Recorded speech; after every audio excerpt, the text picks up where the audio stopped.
आसी पहुँचले टाइम केतटा ये 1:07 आसी पहुँचले 10टा बेलू आम अपेक्षा कर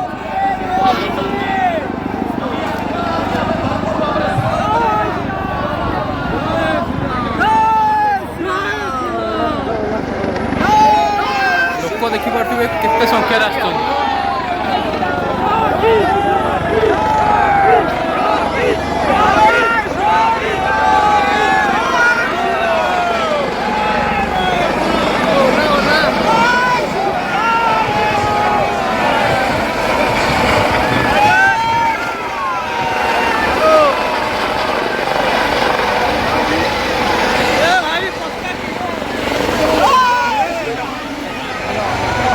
धूली फूली धुआं करदेला पूरा एरिया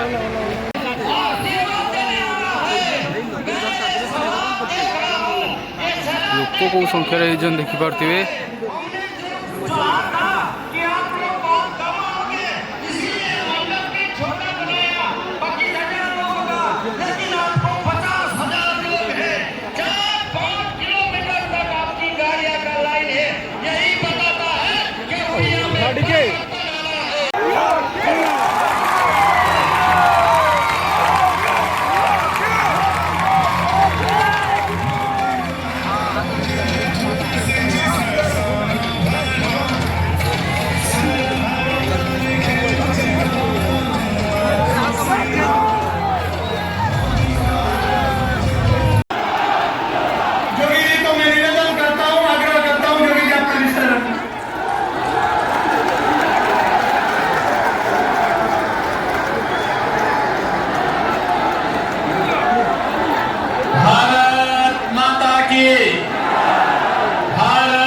जय श्री राम जय जय श्री राम।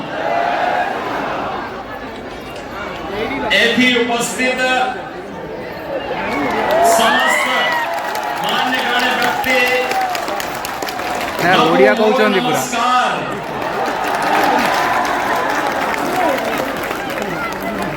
तुलसी क्षेत्र के श्री बलदेव जी मंदिर का आशीर्वाद प्राप्त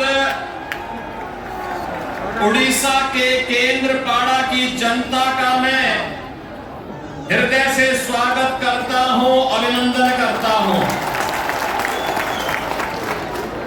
मंच पर उपस्थित यूनियन मिनिस्टर श्री देवू सिंह चौहान जी,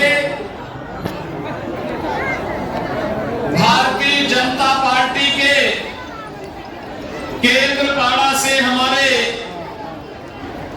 लोकप्रिय लोकसभा के पार्लियामेंट्री कॉन्स्टिट्यूंसी के हमारे प्रत्याशी सम्माननीय श्री वैजयंत पांडा जी,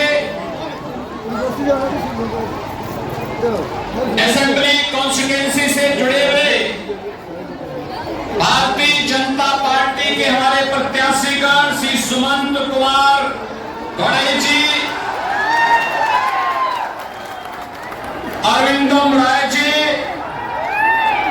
गीतांजला सेठी जी, ललित बेहरा जी, कृष्णचंद पांडा जी, दुर्गा प्रसन्न नायक जी, तेजेश्वर परिदा जी, राम नारायण मोहंते जी, जो हमारे जिलाध्यक्ष हैं कटक के, और उपस्थित भारतीय जनता पार्टी के मेरे सभी उपस्थित बहन और भाइयों, मैं केंद्रपाड़ा के जुड़े हुए आप सभी उपस्थित बहन और भाइयों का उत्तर प्रदेश की धरती से अभिनंदन करने के लिए आया हूं। और मुझे अच्छा लगा कि भगवान जगन्नाथ की ये पावन धरा, जिसे हम सब का पावन तीर्थ होने का हम सबको गौरव है, इस पावन धरा को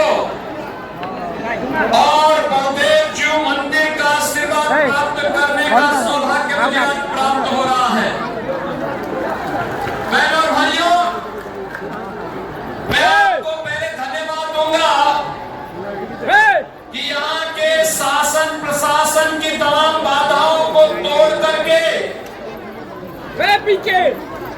बेजंग पांडा जी के समर्थन में आप इतनी भारी संख्या में उपस्थित होकर अपना आशीर्वाद और मुझे ये भी अच्छा लगा कि उत्तर प्रदेश में सुशासन का मॉडल मेरे आने के पहले बुलडोजर यहां पहुंच गया है। बहनों भाइयों, मैं तो केवल आपसे अपील करने के लिए आया हूं और अपील इस बात को करने के लिए आया हूं कि संसदीय लोकतंत्र में, पार्लियामेंट्री डेमोक्रेसी में प्रशासनिक तंत्र अगर शासन को चलाने लगता है तो अव्यवस्था, भ्रष्टाचार और तानाशाही बढ़ती है, गरीबों का शोषण होता है, माफिया राज पनपता है। और पिछले 20-25 वर्षों में उड़ीसा के अंदर इस प्रशासनिक तंत्र ने यहां की सरकार को अपने घेरे में लेकर के उड़ीसा के मेरे सभी सज्जन बहन और भाइयों को विकास की पटरी से 50 साल पीछे धकेलने का काम किया है। बहनों भाइयों, आपके पास एक अवसर है, आपके पास एक अवसर है।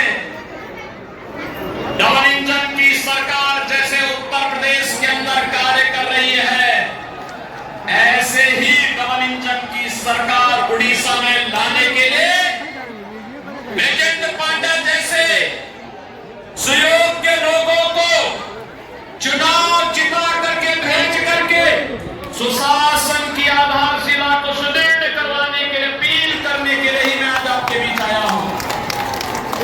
बहनों भाइयों, हम सब इस बात को जानते हैं, पिछले 10 वर्ष में हमने बदलते हुए भारत को देखा है।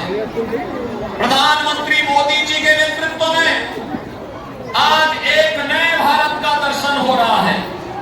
दुनिया के अंदर भारत का सम्मान बढ़ा है, सीमाएं सुरक्षित हुई है, आतंकवाद और नक्सलवाद समाप्त हुआ है। और बहनों और भाइयों, अब तो कहीं पर कोई पटाखा भी जोर से फट जाए तो पाकिस्तान सबसे पहले सफाई देता है, कहता है कि मेरा हाथ नहीं है। मालूम है, ये नया भारत है, ये नया भारत है, छेड़ता नहीं है, लेकिन अगर कोई छेड़ता है तो उसको छोड़ता भी नहीं है। उसे मालूम है समय रहते सफाई दो और अपनी जान बचाओ, नहीं तो एयर स्ट्राइक की तैयारी के लिए आतंकवादी कहीं भी छुपे होंगे, भारत के बहादुर जवान उसे निकाल ला करके उसका काम तमाम कर देंगे। बहनों और भाइयों, आज आप देख रहे होंगे मोदी जी के नेतृत्व में देश के अंदर इंफ्रास्ट्रक्चर का जो कार्य हो रहा है, हाईवे 4 लेन, 6 लेन, 12 लेन के एक्सप्रेसवे और 4 लेन के हाईवे बन रहे हैं। रेलवे का अत्याधुनिकीकरण मॉडल अब मीटर गेज से बढ़कर के बुलेट ट्रेन के रूप में, कहीं वंदे भारत के रूप में, कहीं अमृत भारत के रूप में, कहीं नमो भारत के रूप में हम सबको देखने को ये मॉडल मिल रहे हैं।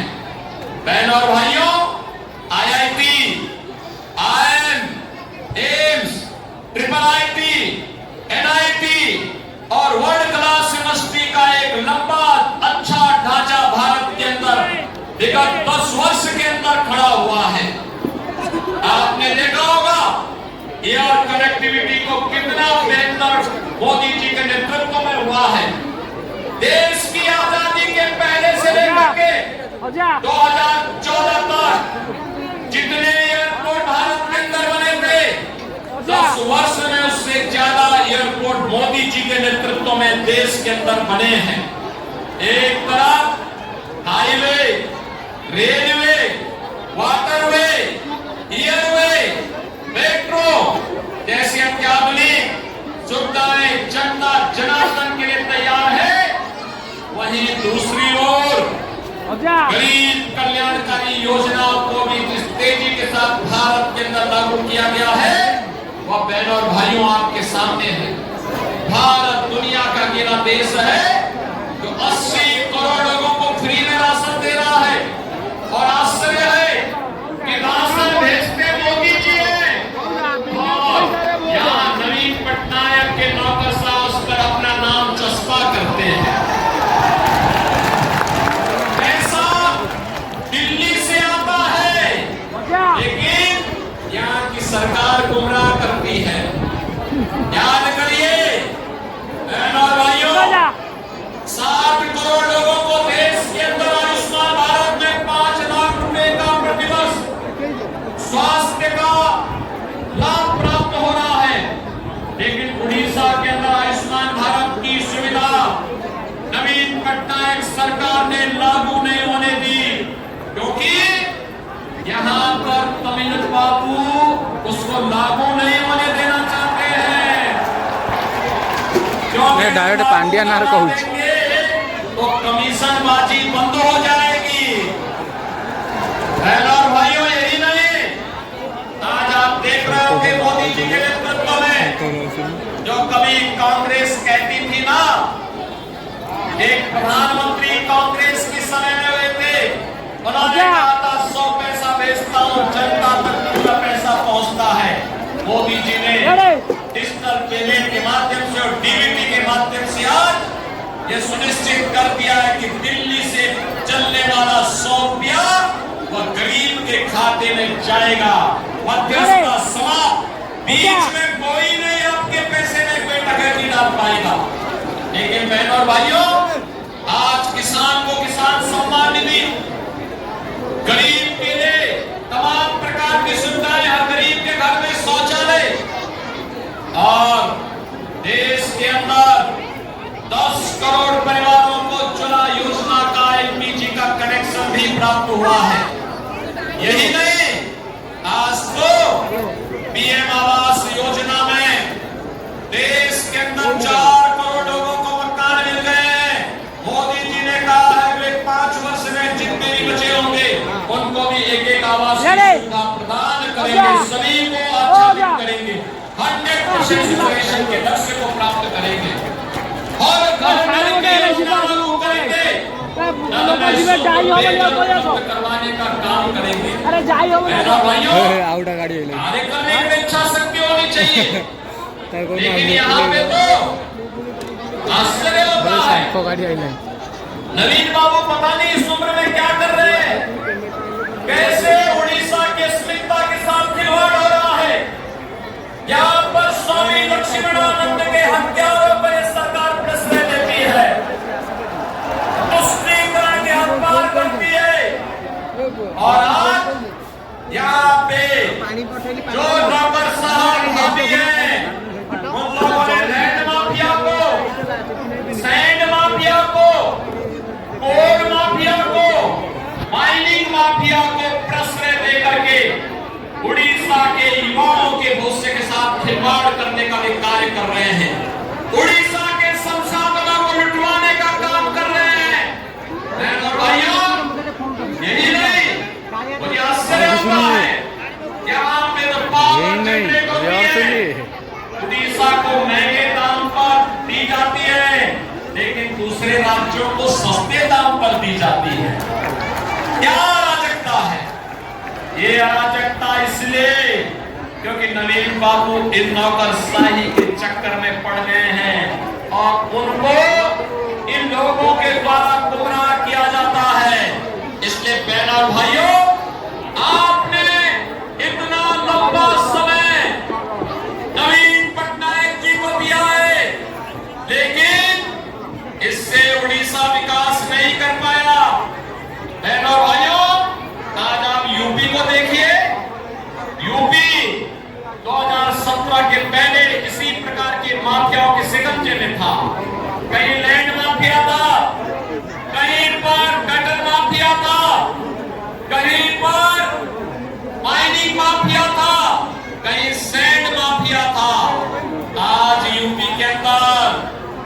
की माफिया को हमने उल्टा टांग करके उनकी राम नाम सत्य है की यात्रा निकाल दी। माफिया ने जितनी संपत्ति अर्जित की थी उस संपत्ति को हमने सरकार के कब्जे में लेकर के गरीबों के लिए आवास बनाने का काम, महिलाओं को महिला संरक्षण का काम, कहीं पे चिकित्सालय, कहीं पे विद्यालय ये बनाने के काम किए हैं। और अगर हमने देखा कि बेटी और व्यापारी की सुरक्षा के लिए माफिया खतरा बना है तो फिर बुलडोजर का बेहतर इस्तेमाल करके उसको जहन्नुम में पहुंचाने का काम भी किया है। बहन और भाइयों, उत्तर प्रदेश के अंदर यह बुलडोजर सुशासन का प्रतीक बना है, इंफ्रास्ट्रक्चर का प्रतीक बना है। आज मोदी जी के नेतृत्व में आज उत्तर प्रदेश सुशासन का और सुरक्षा का एक मॉडल खड़ा कर चुका है। रेवेन्यू सरप्लस स्टेट है, 25 करोड़ की आबादी है और खुशहाल जीवन जी रही है, सुरक्षित भी है। देश के अंदर सबसे अच्छा, सबसे ज्यादा इन्वेस्टमेंट भी वहां पे आ रहा है। बहन और भाइयों, डबल इंजन सरकार का लाभ ऐसे प्राप्त होता है और इसीलिए मैं आज आपके पास आया हूं। अरे आप तो केंद्रपाड़ा वाले, आप तो सौभाग्यशाली हैं, आपको बेजंत पांडा जैसा नेता यहां पर मिला है। मैं तो सोचता था इस पार्लियामेंट्री इलेक्शन में वे उत्तर प्रदेश के प्रभारी के रूप में काम कर रहे थे। उत्तर प्रदेश की जनता को उनको नेतृत्व मिलेगा, लेकिन उनको अभी इलेक्शन की प्रक्रिया प्रारंभ हुई थी। इस सरकार में भाजपा के केंद्रीय नेतृत्व में और प्रधानमंत्री जी ने कहा नहीं, उड़ीसा में आपकी आवश्यकता है। केंद्रपाड़ा की जनता पुकार रही है कि बेजंत पांडा हमारे बीच में आकर के अपने विजन के अनुरूप विकास का एक बेहतरीन मॉडल उड़ीसा को उपलब्ध करवाएं। और बहनों और भाइयों, उन्होंने उत्तर प्रदेश में अपने बहुत कम दिन उनको मिले थे काम करने का, लेकिन वहां पे संगठन के साथ मिलकर के एक बेहतरीन मॉडल प्रस्तुत किया। और मुझे लगता है आज उसी के लिए आपको धन्यवाद देने के लिए मैं आया हूं।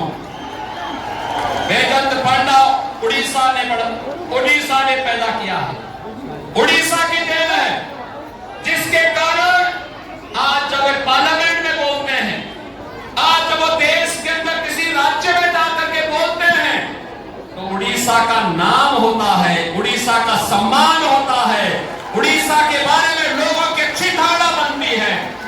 एक तरफ बहन और भाइयों, आपके उड़ीसा के सपूत, उड़ीसा के स्वाभिमान और सम्मान के प्रतीक, उड़ीसा की अस्मिता को आगे बढ़ाने वाले, उड़ीसा के विकास के लिए प्राण से जुट करके नवीन पटनायक सरकार की अराजकता और तानाशाही के खिलाफ डट करके लड़ने वाले बेजंत पांडा हैं।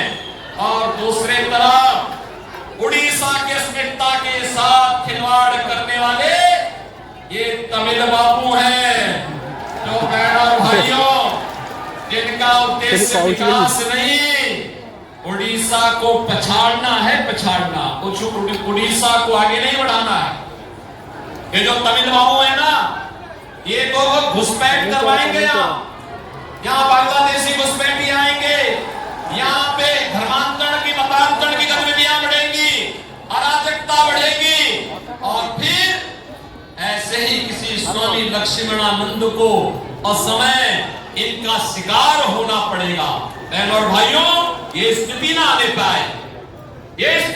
पाए, इनकी नीति विकास और सुशासन का मॉडल है, और सुशासन और विरासत और विकास का जो मॉडल है वह देखना है। तो मैं आपसे कहूंगा, इलेक्शन के बाद एक बार बेजंत जी के साथ यहाँ पे असेंबली के जो हमारे कैंडिडेट हैं उनको जिता करके एक बार भेजिए। और मैं इनसे सबसे कहूंगा, एक बार केंद्रपाड़ा और भगवान बलदेव जी की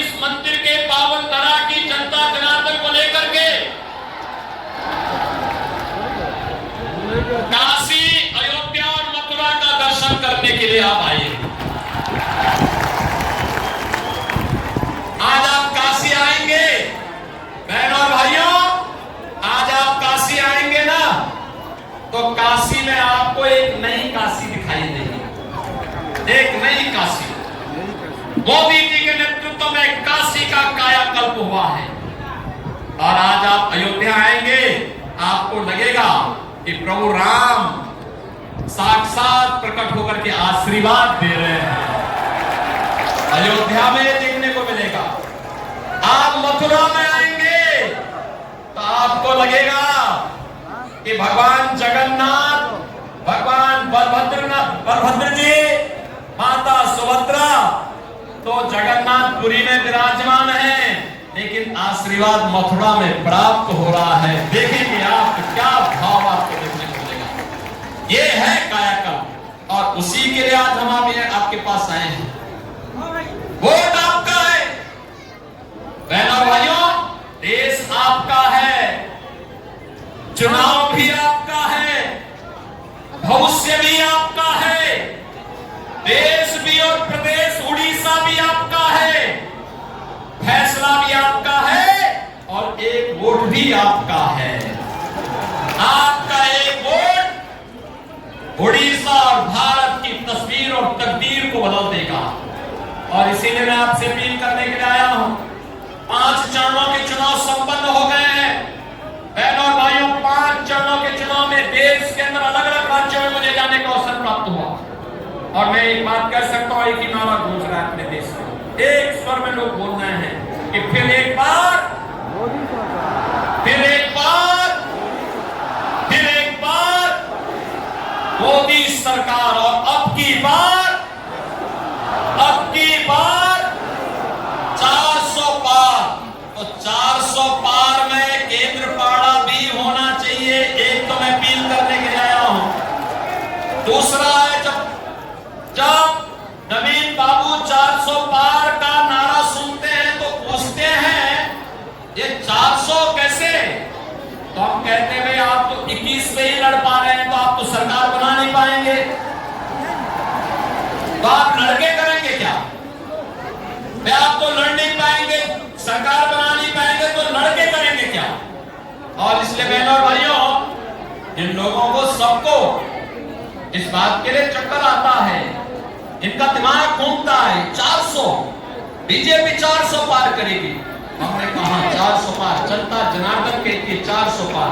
वो कैसी है, कैसे?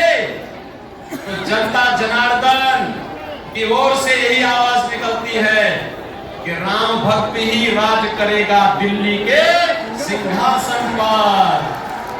जनता जनार्दन की ओर से यही आवाज आती है कि राम भक्त ही राज करेगा दिल्ली के सिंहासन पर। और नरेंद्र मोदी जी परम राम भक्त, और जनता जनार्दन कहती है कि हम वोट इसलिए बीजेपी को कमल चुनाव चिन्ह पर पद्म पर इसलिए देना चाहते हैं क्योंकि जो राम को लाए हैं, हम उनको, जो राम को लाए हैं, जो राम को लाए हैं, हम उनको लाएंगे और उड़ीसा में भी कमल खिलाएंगे।